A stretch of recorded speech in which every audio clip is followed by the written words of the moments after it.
Hello, everybody. Welcome to this sixth and final, sadly, the final webinar of OpenAir's Carbon Removal Challenge. Today, we have a pretty exciting one. We're joined by CDR royalty, Tito Jankowski, who is AirMiners CEO and co-founder. We're also very lucky to be joined by his colleague, Adina Mangubat. Is that correct pronunciation, Adina? Yes, it is. Adina Mangubat, who is AirMiners Accelerator Director. And we're going to be discussing how to scale up carbon removal solutions and different ways of turning a prototype into a business. As mentioned before, Tito is the CEO of AirMiners, and he's on a personal mission as well as a corporate and collective mission to pull 1 billion tons of carbon dioxide from the air by 2030. Adina has very impressive credentials. I found out from her LinkedIn bio that she, on top of being the Accelerator Director, she is also a serial entrepreneur who is part of Forbes's 30 Under 30 in 2013 and was an All Star Alumni 30 Under 30, Forbes's All Star Alumni 30 Under 30 in 2017. So this is terrific. We got some heavy hitters here. Thank you both for joining us. This is really cool. Absolutely. Yeah, great to be here. Yeah, so let's just jump right into it. And the format is going to be, we're going to make this conversational.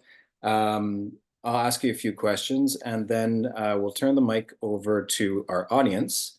So audience members, please put your questions in the Q&A, and we'll try to get to those as soon as possible. So I think it's best to start off talking about AirMiners as such, because AirMiners is such an important part of the CDR ecosystem. I was part of a climate communications panel that was hosted by AirMiners last year, and Ross from Reversing Climate Change was the host, and I said that everything I learned from climate change and climate action and solution, I think that it's important to draw that distinction. We're not talking about climate change per such. We're talking about solution and action, but everything I learned about climate action and solution, I learned from Reversing Climate Change podcast, as well as the AirMiners community and the Slack group. It's just a veritable beehive of activity and a ton of advice, a ton of goodwill and action. So let me just give a brief intro. It's a community that's dedicated. It's a community of scientists, engineers, and entrepreneurs working to accelerate 1,000 shots on goal in the next decade as part of a collective effort to mine carbon from the air. AirMiners is currently backed by Breakthrough Energy, the Grantham Foundation, and the US Department of Energy. It has so far spawned 150 startups and has raised 110 million and counting. This is all part of Tito and Adina's mission to remove 1 trillion. Sorry, I already mentioned that part. It is said that carbon removal is $1 trillion opportunity disguised as an existential crisis, and that AirMiners exists to empower risk takers to reverse climate change. So clearly the urgency is in this message, and this mission statement is very clear.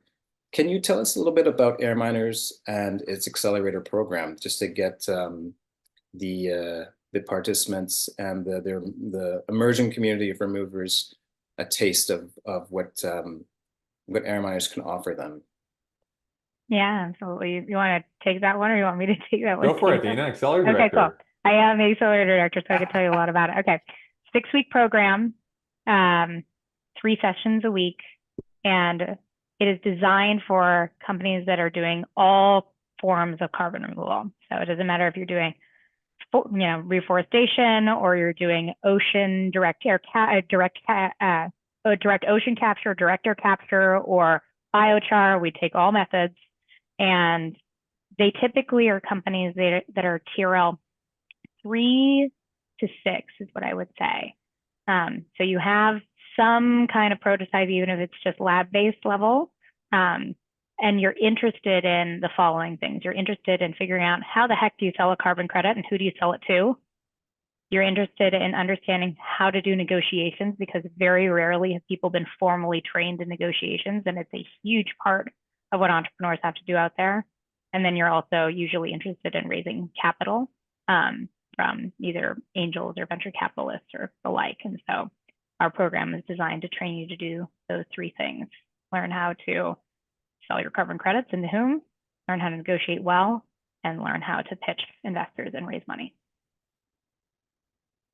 Awesome. Tito, anything to add to that? Yeah, I mean, like, so paint a picture of AirMiners more broadly, right? Like, AirMiners exists to empower risk takers to reverse climate change. So, of course, we have a startup accelerator. We also have a vibrant community. We have educational programs like AirMiners Boot Up. That's a free introduction to carbon removal. We have an investment fund.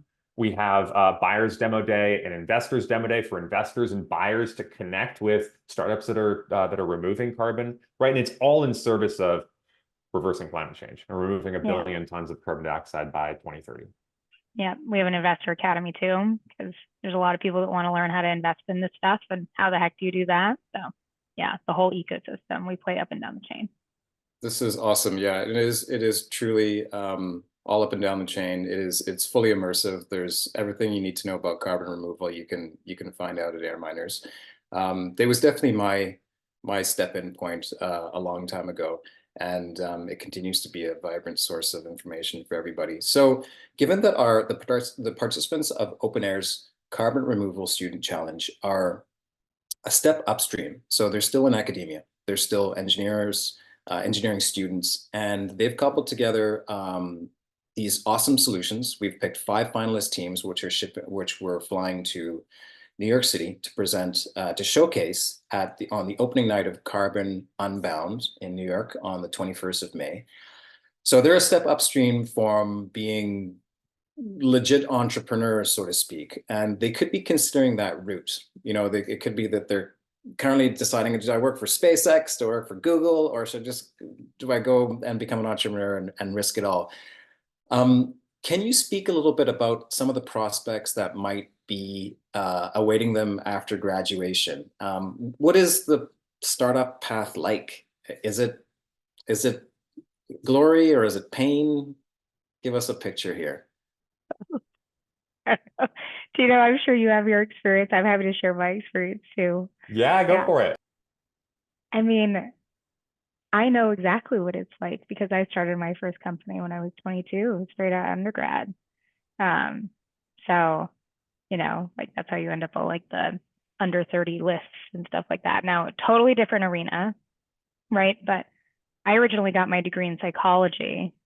And then in my senior year, I met my first co-founder, who was a molecular biologist PhD out of Berkeley, and she had an idea for a genetic data analysis company. And I had multiple people in my life that were impacted by genetic conditions, be it cancer or Alzheimer's. And so I was like, let's do it. Like, I was young, I was naive, I had very, very high risk tolerance and fairly low opportunity cost. I mean, it's going to be the lowest opportunity cost in your entire life. So, I mean, we went for it. It was 2009, the economy was in the toilet. So like, I figure the risk of trying to get a job and the risk of trying to start a job is probably equal, right? You know, some of that naive too, but I think it's one of the best things I've ever done because there is nothing like being in a startup and learning everything because you have to be all of the different pieces. And there's, you know, you're being tossed into the deep end of the pool and there are no water wings. So you're going to figure it out and you're going to ask a lot of questions. And like, obviously genetics is different than carbon removal, but at the same time, I think that at that time, nobody had a significant competitive advantage in the bioinformatics arena because it was so new. And I think carbon removal is very similar in that way. It's such a new industry that I think that students are actually equally competitive to quote anybody that's been around the block, because the people that have been around the block have only been there for a couple of years, right? So it takes something, huge amounts of personal development, lots of like excruciating learning in the field, but it's also an incredible opportunity. So, I mean, I'm very much in the boat of like, if you're interested in pursuing this path, you should absolutely do it. And like, seriously, what's the worst that's going to happen? Like, I did my calculus and I was like, well, if I fail, I'm going to move back in with my mom and then I'll get a job. That'll be the biggest consequence because I didn't have any real commitments. I didn't have a mortgage, I didn't have kids. Like my greatest commitment at that point was to my cat, and I had a car payment, and that was it. So yeah, I'm a big proponent of student entrepreneurs and really going for it if you're interested in it. Tito, what do you say to that? Is that your experience as well, Tito? I love it. The thing I'm going to add to it is if anybody's like whoever had thoughts and questions that popped up while hearing that, like throw it in the chat, like come up here and ask that as if you got a question about something. You're like, what about this? What if I did this? Let's have that conversation. And yeah, love, couldn't have said it by myself. And that's the kind of, that was a great answer, Adina. And that's the kind of, the kind of dynamism, optimism, and that firebrand can-do attitude that really does fuel entrepreneurship. And that's also the type of vibrancy that you find in AirMiners Slack channel. It is really a bunch of people who are, the sparks are coming off of them because they're just like, they're fired up and they want to do good. And it is, it's an awesome place to hang out.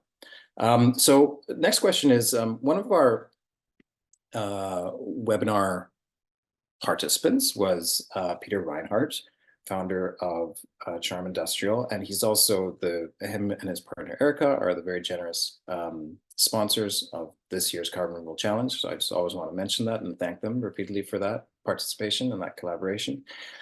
And he discussed the merits of just going to market, and not geeking out endlessly over prototype. Not necessarily sort of going after venture capital, but just get into market and go with the flow. And what do you guys think about that? Is it refine prototype, chase money, or get in there and roll up your sleeves and get your hands dirty?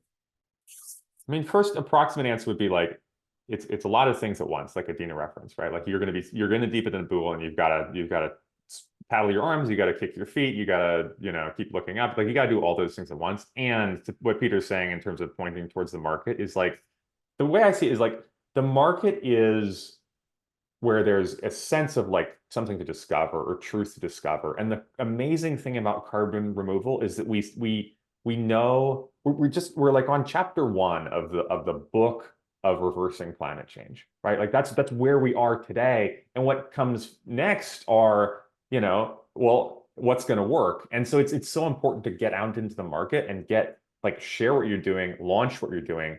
There's somebody at Y Combinator that says like, launch early, launch often or something. I think it's the Gmail guy, Paul. Sergey Brin, or wait? No, the guy who started Gmail. But it's just like this sense of, like, the market has so much information and there are so many rocks that have not even ever been overturned that just like getting out there that's where the life is. And so the sooner you can do it, the sooner that you're alive. And so that's where all the information, that's where the remaining chapters, the many chapters are to be discovered. They're out in the market. They're not, some of it's on a spreadsheet and some of it's kind of in your own head, but like that the next point is as quickly as you can, just like dare to share what you're doing. That's a great answer. Adina, yes, you're gonna add to that. Yeah, the other thing I would add is like this market is weird, right? In some ways, in that you actually have a bunch of people that are interested in supporting super early, new, strange ideas, right? Like if you look at any other industry, you're not going to have a bunch of corporates being like, you know what, I will pay $1,000 a ton to have you try out something that's never been done before. Like, show me another market where that exists. It doesn't exist in genetics, I can tell you that for sure, right? And in particular, they're looking for the novel solution. So I would say absolutely, like there is you got to try stuff, you got to have urgency. And I get where Peter's coming from it too. Like, he said repeatedly that we've got to act like this is wartime footing. And so we don't have time at all to get this perfect. If we wait until it's perfect, it will be too late. So I'm very much in the camp of try some stuff and you will figure out where the limits are and where it works and where it doesn't. And it's part of the reason why we need so many people mobilizing in this space right now, because if we don't, we're kind of screwed. Totally agree. Gigatons by 2030, and get your solution out there and try it out. And so from two people who are exposed to the culture of entrepreneurship in carbon management space, what are some pitfalls that the emerging community of removers should look out for? And what are some hacks that they can, well, I know the hack is AirMiners as well as open air, but to expedite the process, but what are some pitfalls that they should really look out for?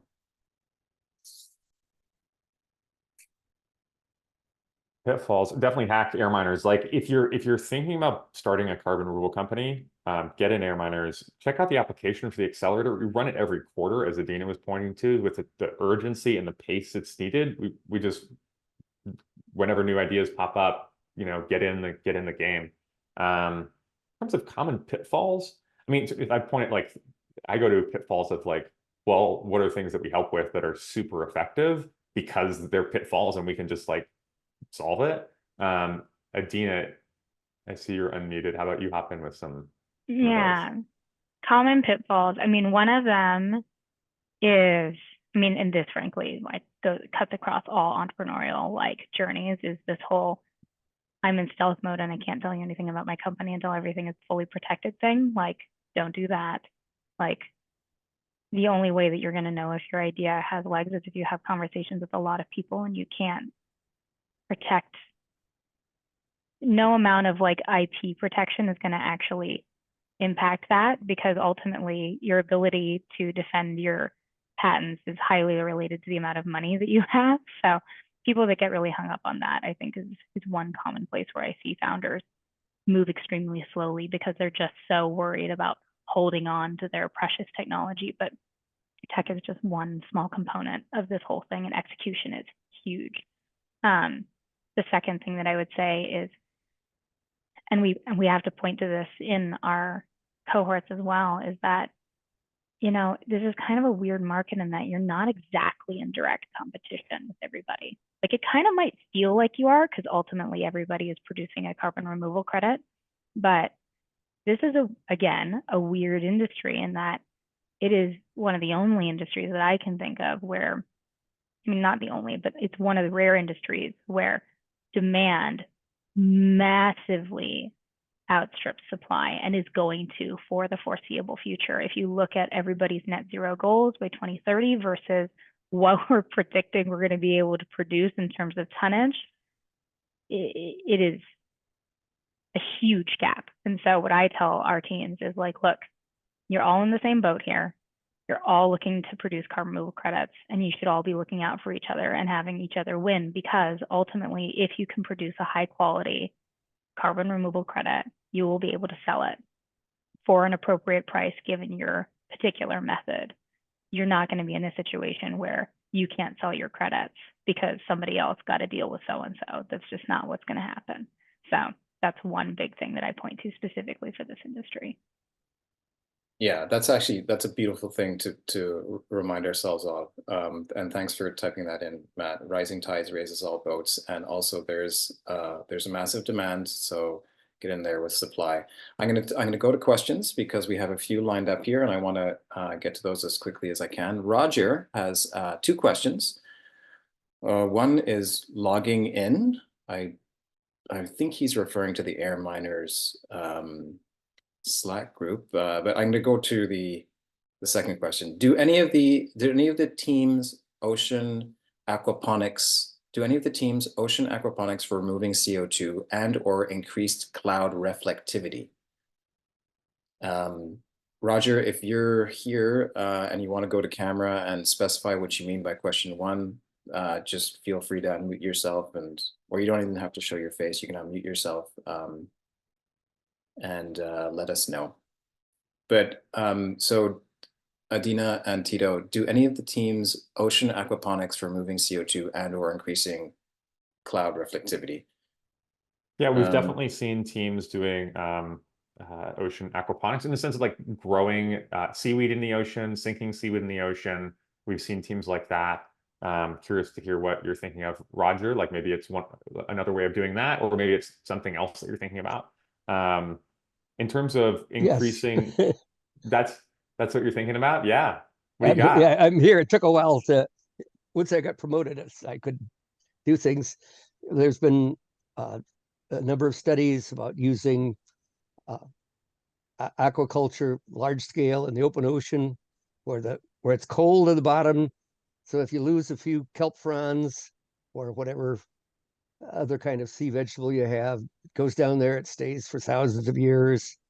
And of course, by the claw hypothesis, you're going to produce some compounds that increase cloudiness.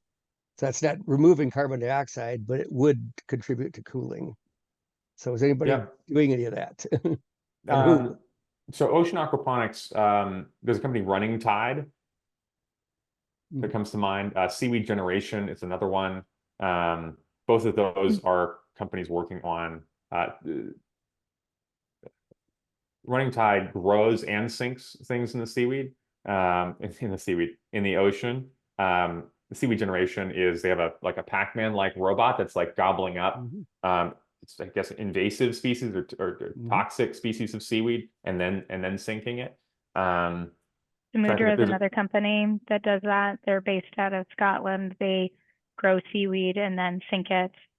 Yeah, there's many folks that are thinking about how do you do large scale seaweed or other algal production, because you can do microalgae as well. So Liliana does that. Right. That first one was Samudra, right? That was the Scotland one. Yeah. Samudra. Yeah. I think there's also Seafields out of London, out of UK as well, that are working on that. The micro macro distinction is important too. But there's a lot of great work being done. With everyone's permission, we'll jump on to the other questions, Roger, if that's okay. And or did you want to ask about logging in? There was logging in. Oh, you were logging into it was other people were in the chat and whatnot, and I was like, hey, I want to chat. I'll chat, but I wasn't there, and I couldn't change my video or anything. I don't think I was visible. Okay. So is there? I have to get a password somewhere for these meetings? For the open air meetings or the AirMiners meetings? I'll message you, Roger, and we can chat about that. We gotta move on to the next caller. Okay. Yeah. Okay. So we'll take that off later, Matt. Mm-hmm. Thanks, Roger. So we have another question from Joshin Khalif, who asks if AirMiners network, what the AirMiners network looks like in Europe, and how can one get closer to what's happening in the US? So AirMiners Europe, what does it look like? Yeah, in terms of stats, I'd say something like 40% of our teams are in Europe. Another 40% are in the US, and 20% are abroad. And when I say our teams, I mean of the 150 graduates that we have that have raised over $110 million. They're kind of all continents except Antarctica. So in terms of Europe, your question is, so that's what's happening in Europe. So there's plenty to connect to on the European side. How to get connected on the USA side? There's the Carbon and Bound conference coming up. There's the Verge conference this fall. Getting on AirMiners and just like sharing what you're up to. I mean, by the default there is that over 40% of the people there are based in the US. We see a lot of teams coming to the US specifically for fundraising. I mean, Silicon Valley, for a place to raise money for crazy ideas, is like it's the place you go to raise money for crazy ideas, and that's what this is. So in terms of how to do that, become part of AirMiners. We're super connected there. I'm in South San Francisco myself, and the rest of the team is up in Seattle, so we're very like West Coast oriented. Yeah, if there's other specific things that you're looking to connect to, getting on AirMiners. So there's an AirMiners Slack community is one place to start. If you go to connect on the website, there's a application to join Slack. There's also the accelerator program specifically around connecting to buyers and connecting to investors that could be valuable for you if you're starting a company.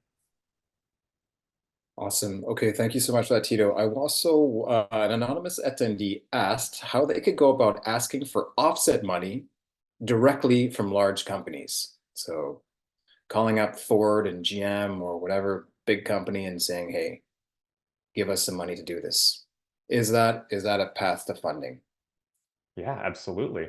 We've had teams in the accelerator program that are able to get, a $5,000 offtake agreement, and then they're able to say, look, that means, we have a validated customer, we have somebody that's willing to pay us to remove this invisible gas.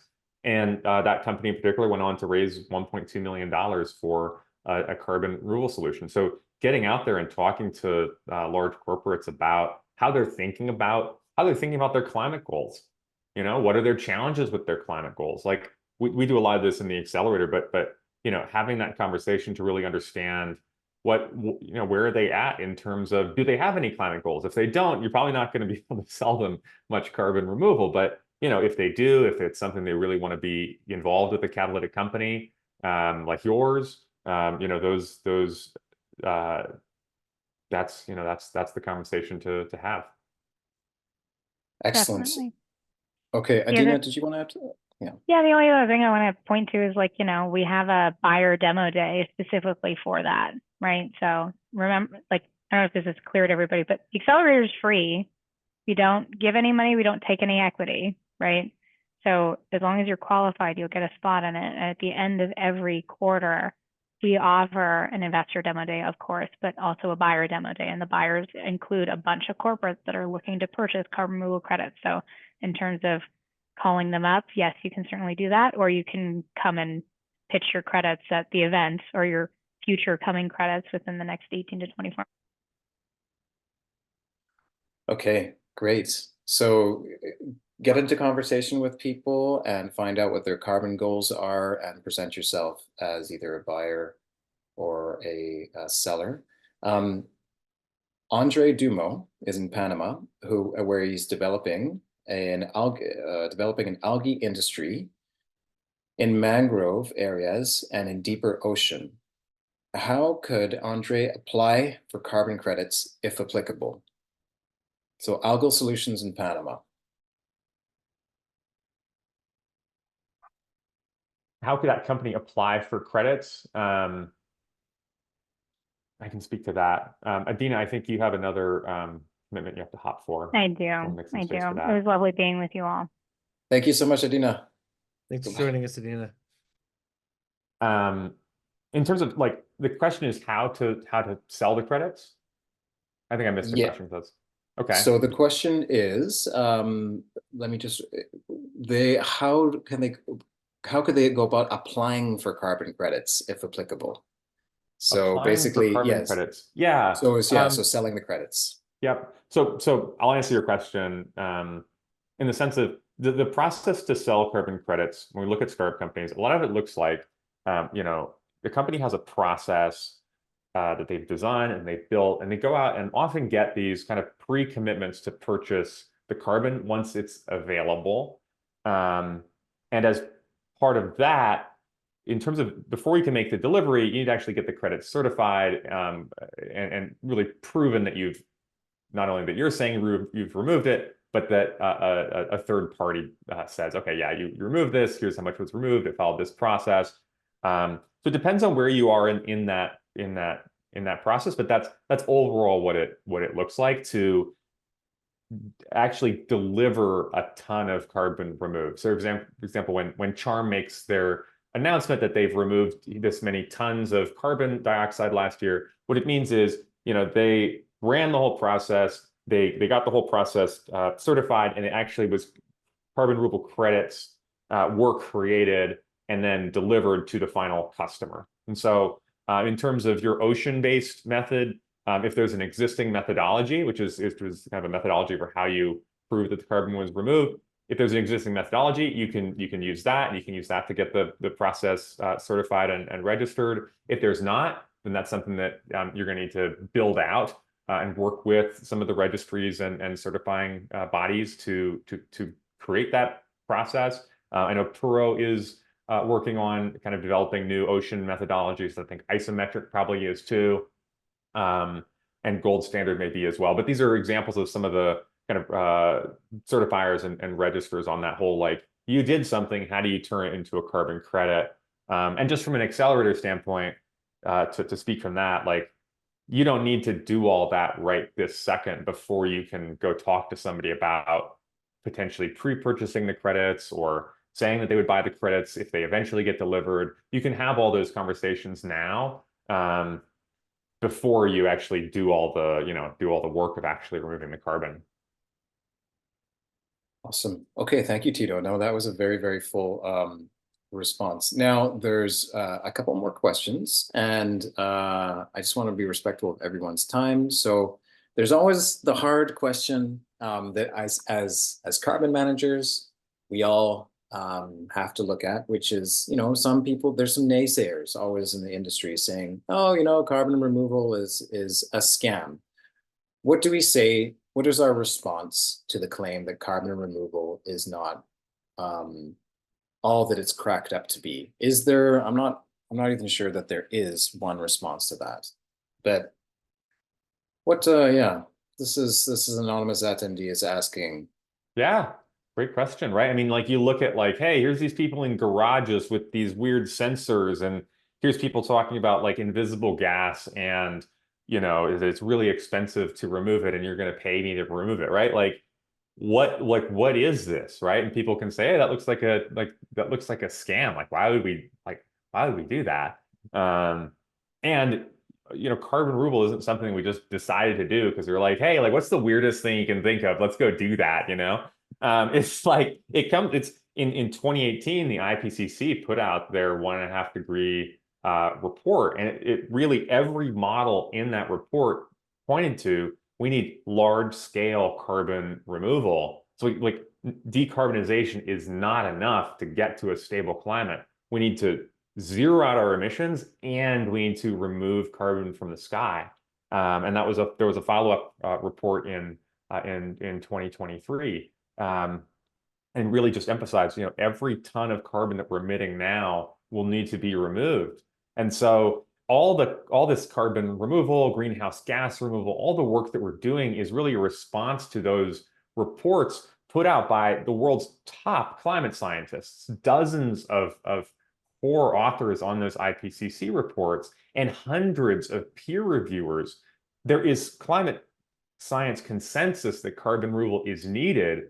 And we're just listening to what the climate scientists said and say, okay, like let's go figure out how to do that. And right now, look, these systems they can be slow, they can be expensive, they can be kind of like a lot of things that's like, is this actually going to work? And that's the importance of having more people try these things, more people get funding to prove these things out. In order to have a stable climate, we need massive scale carbon removal and greenhouse gas removal.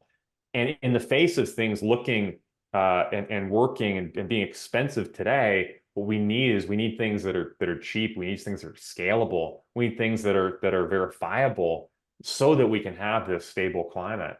And so that's in terms of here's what it looks like now. Like yeah, that is what it looks like now. And that's like that is the gap that we need to close to get where we need to be in terms of a stable climate. Otherwise, we're not going to have the lever to be able to avoid the worst impacts of climate change in terms of the drought, the famine, the war, the unrest. Greenhouse gas removal gives us a shot at having a stable climate, continuing to have a stable climate. Awesome, full answer, Tito. Thank you very much. Absolutely, emissions reduction as well as carbon removal. It is definitely these two must exist in parallel. So Ashiv Yadav from Decarbon has typed out, has taken the time to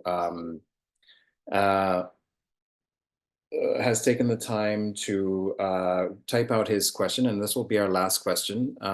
So I'm just going to read it out.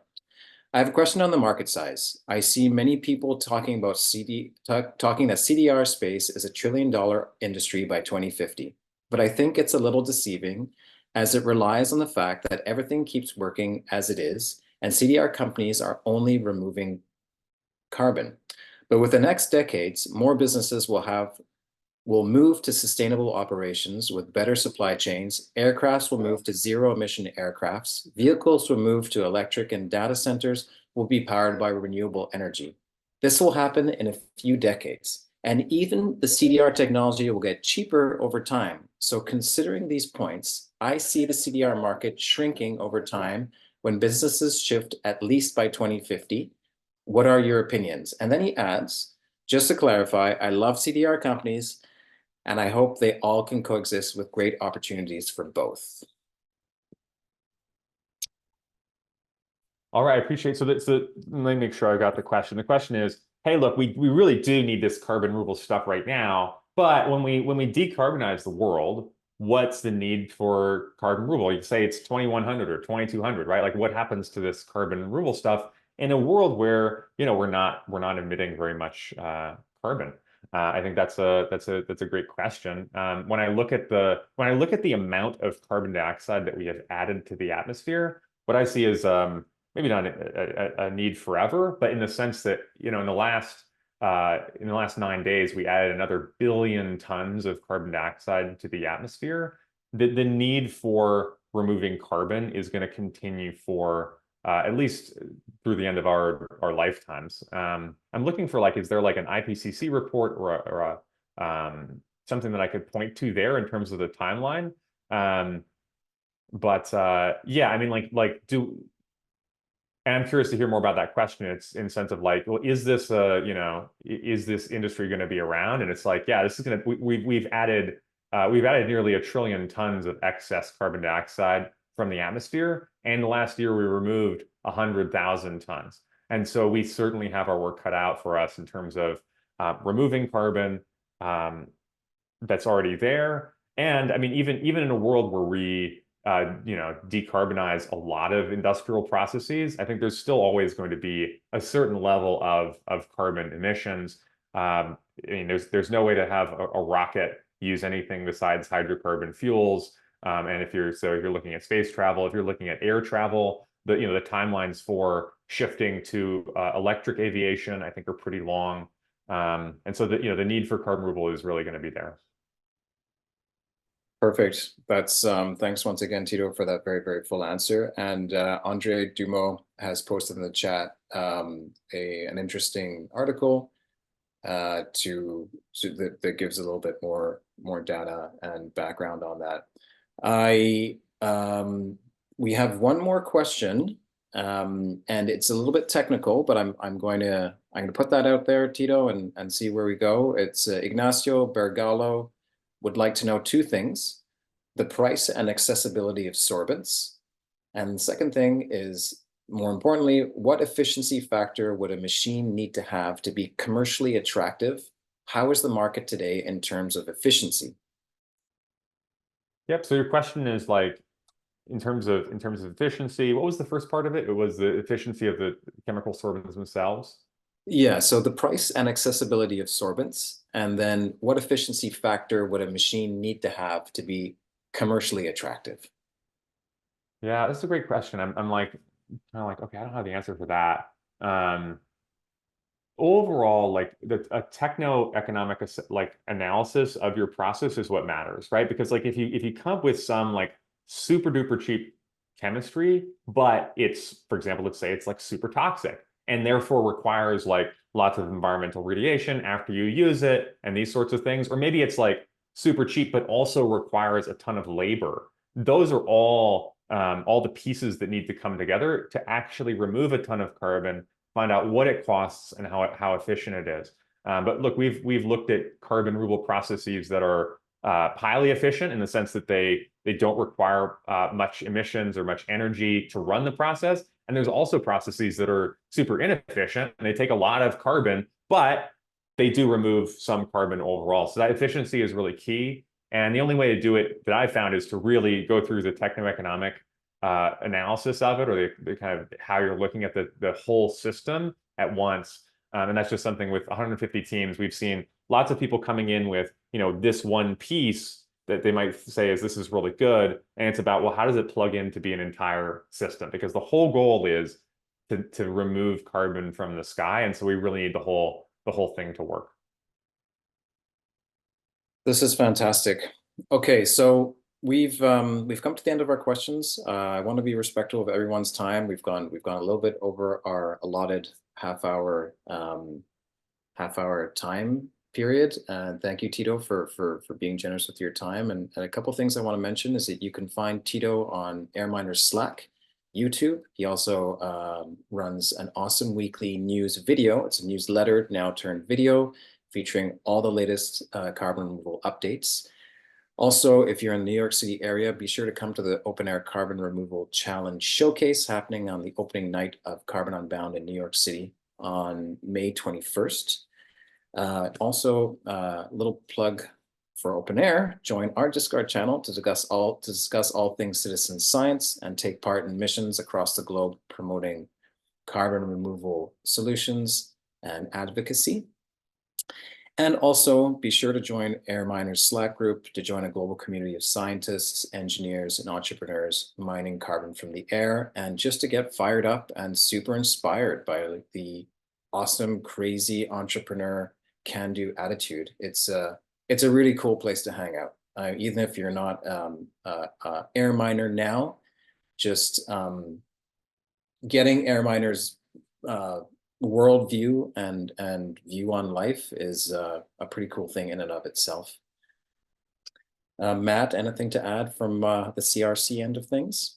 I think that's about it. Stay tuned for more information about the CRC finalist showcase coming up in May.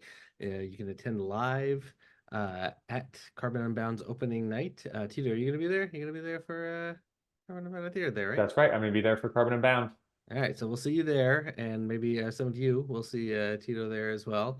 And those of you who can't make it to New York for the CRC final showcase, we're going to have a rebroadcast of it later on YouTube. So stay tuned for details about that. But you won't get to meet Tito if you don't show him in person. So you won't get to see him in person, or get the drinks at the CRC. So yeah, thank you so much for joining us. Duncan, you want to sign off? Yes, thank you, everybody. Tito, just any last words to the emerging community of removers? Yeah, great to be here with you. Really appreciate the lovely questions. That's how we're gonna make this thing happen. So, 1 billion tons by 2030, and everybody's on board. 1 billion tons by 2030. We're on board. Let's do it. Thanks again, Tito.